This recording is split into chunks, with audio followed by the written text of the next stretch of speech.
Good morning and welcome to the new episode of Dr. Lamba's Awakening Call.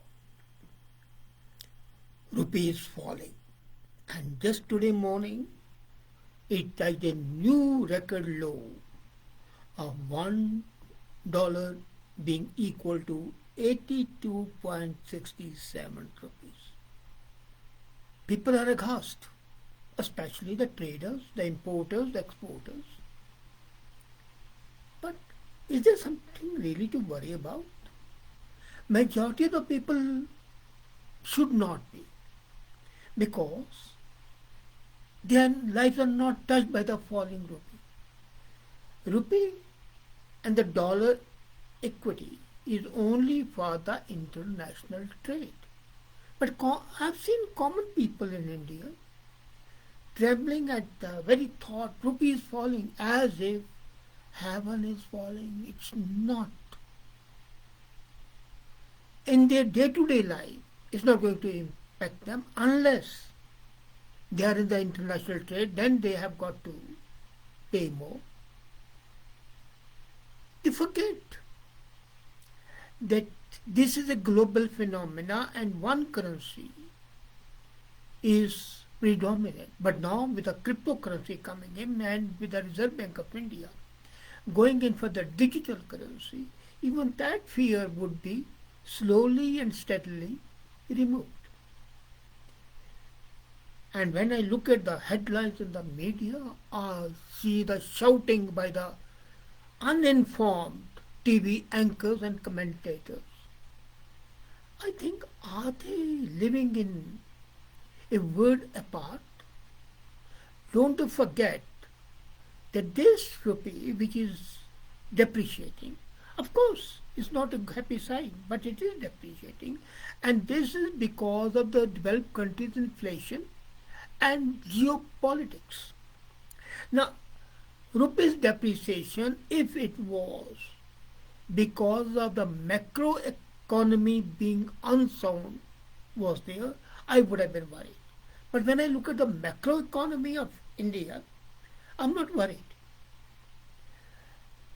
When the rupee opens at the new record, as it has opened now today at 82.67, most of the people would not even have been aware but for the media shouting it.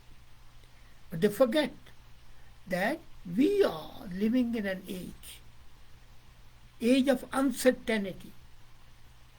And for the first time, the prices of the crude have risen so high. Secondly, the strong US job data and aggressive rate hike path are also responsible. We cannot deny that international commerce and the trade is today controlled by USA and tomorrow is going to be controlled by China. And quite possible you might see the Chinese yuan are their cryptocurrency, making an impact that the dollar would suffer the same way as the Pakistan rupees. Are you aware, by the way, that the Pakistan rupee is over 200 rupees per dollar? I remember at one time, $1 used to be about 1,000,000 naira. But the people in Nigeria were going around okay because they were not dealing with dollar. They were dealing with naira.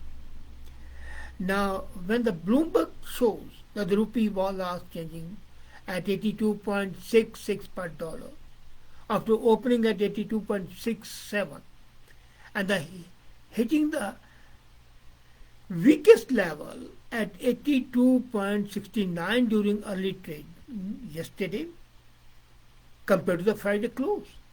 So the people said, wow, look at it. It has fallen by 0.003%. Rupee has lost agreed 10% of its value this year. It has lost 10%, but it has lost in the international market. Now, how much it has gained otherwise? You compare the prices not with the US dollar, but say let's compare it with the Korean currency, Thai currency, Pakistan currency, Nepalese currency.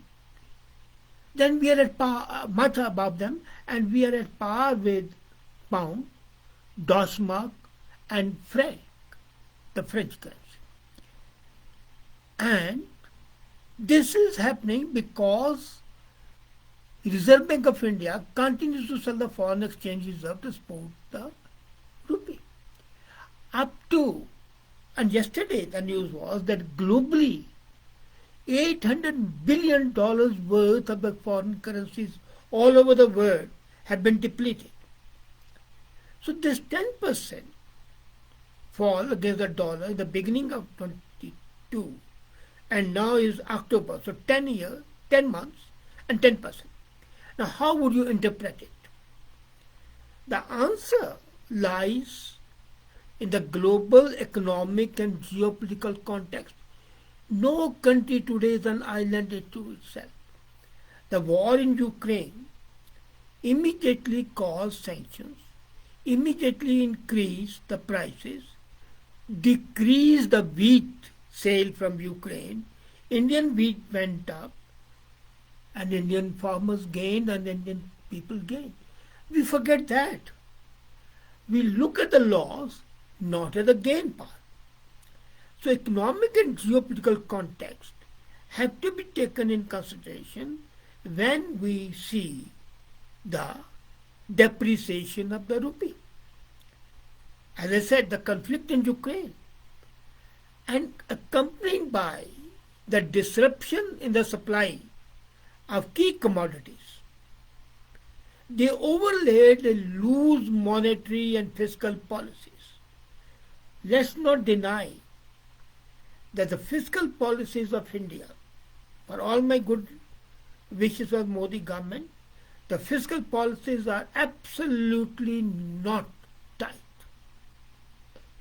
So they were very loose. But then luckily, the central bank is much more aware than the finance ministry is, and it is not succumbing to the government dictates.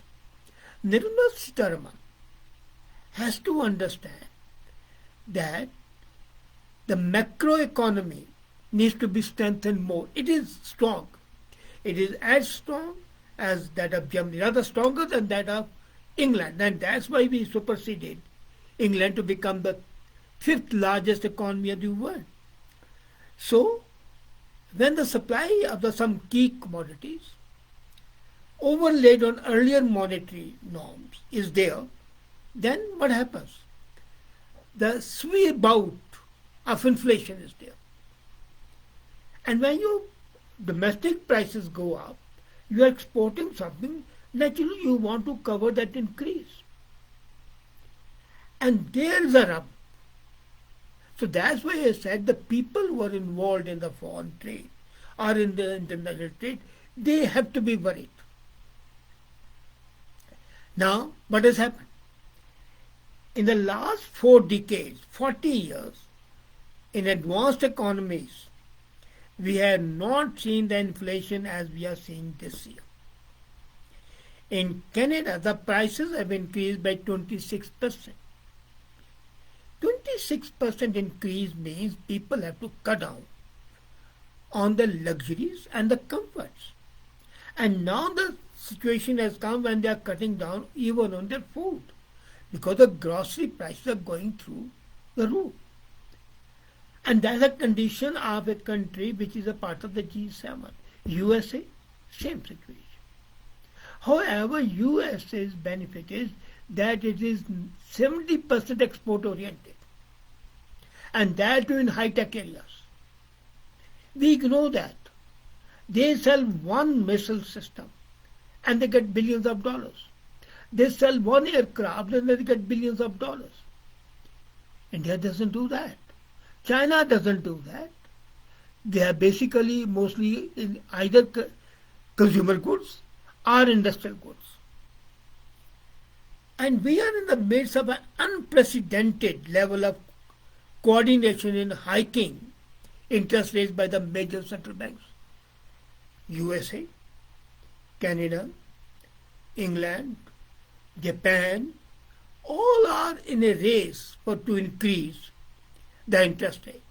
when the interest rates go up, it starts a cyclical increase. And India cannot afford to change that because the macroeconomy is great, but microeconomy is not that strong, and macro is great because of RBI. Micro is not very good because of the government's loose fiscal policies. So we are basically caught in a whirlpool. But does the whirlpool strong enough to drown us? No. As a matter of fact, this is more puzzling. It's like you're standing on the shore and the whirlpool is there and you get dizzy and you might fall down. That's something different. But if you maintain your balance, then the whirlpool is of no interest to you and no worry to you. Now what has happened? The World Bank says that these hikes have come with a degree of synchronicity unseen in 5 decades, not only in 4 decades. Inflation is highest in the last 40 years. But this monopolized increase in the interest rate, it has never happened in the last 50 years.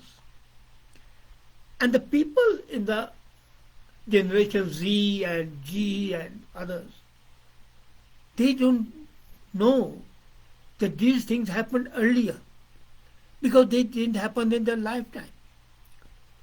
So these hikes, and this seem to be a sort of a conspiracy now. I'm not a believer in conspiracy theories. So, but when something happens like all the countries increasing their interest rates at the same time, either in a concerted manner or because of the copycat. If A has done it, why should I not do it? And that causes the problem. So what happens then? This results in reallocation of investment portfolios. And then the result is global increase. When the investment portfolios are changed, they are a problem. Because investment portfolio cause a sharp movement in the capital flow. And that's why today Sensex has fallen. But then, if it has risen by 2,500 points and it falls by 800 points, is there something to be worried about? No. The whole depreciation of the rupee is because of this reallocation of the investment portfolio, because of the higher interest rates, because of the geopolitical situation, and because of the sharp movement in the capital flow. Therefore, the rupee-dollar exchange rate is definitely not a reflection on India's macroeconomic metrics. India's macroeconomic metrics are really on a very sound footing. And I must compliment the governors of RBI, starting with the first governor, Siddhi Deshmukh, up to Manmohan Singh and even today Patil and others. They have been very efficient. And I remember when Manmohan Singh was the governor, we used to meet and we used to discuss it, and his policies were undeniably great, and he resisted the government pressure even at that time. Though as a prime minister he did not resist the pressure, but as a governor he resisted the pressure. Now, economy, the macroeconomy metrics of India being very strong is nothing to worry about. This symptom of the global environment. And then given the backdrop, I would say RBI has been very prudent in its intervention. It has very effectively managed the dilemma faced by the emerging markets. And what's that? How did it face it? It's an independent monetary policy. It is exchange rate stability. Can you believe? Now, I told you about the Pakistan, another country next to you. And there, from 96 to 225, that's the increase. Yours just 10%. There is 220% almost. So that is what exchange stability is. Stability does not mean being dead. It means alterations, changes. And the capital account openness is there. Now all this cannot be raised simultaneously. So, but this is what's required.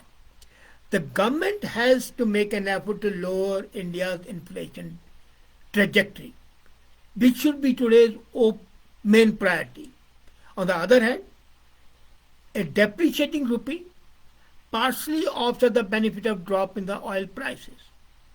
So given the complex interplay, both RBI and to some extent finance ministry deserve some credit. RBI stuck to the traditional approach of intervening to curb volatility. And for the first time, I saw that the finance ministry very sensibly avoided commenting on the exchange rate. Are you aware that India's foreign reserves on September 16 were $545.6 billion. $545.6 billion. And this reserve is more than enough to cushion the economy from the external shocks. And don't forget, a country's currency value is not a political indicator. It is outcome of a complex interplay of global factors.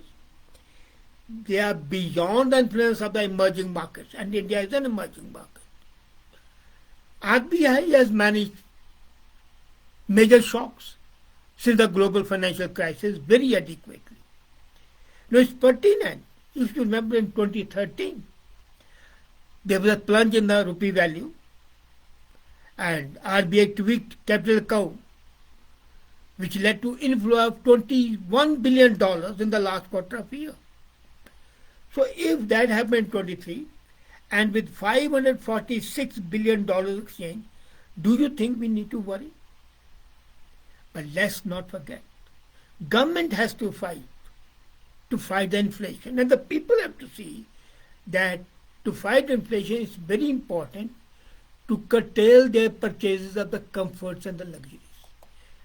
Necessities you cannot control, but comforts and the luxuries you cannot. And let me tell you, today the surplus money with the people is so much that almost 65% of the expenditure of the middle classes is on the luxury goods. And that is stupidity. That is a factor which has to be taken into account. And the people have to wake up to see that they don't spend money on the luxuries or the quasi-luxuries. But just cribbing about depreciation rupees is self-defeating. Thank you.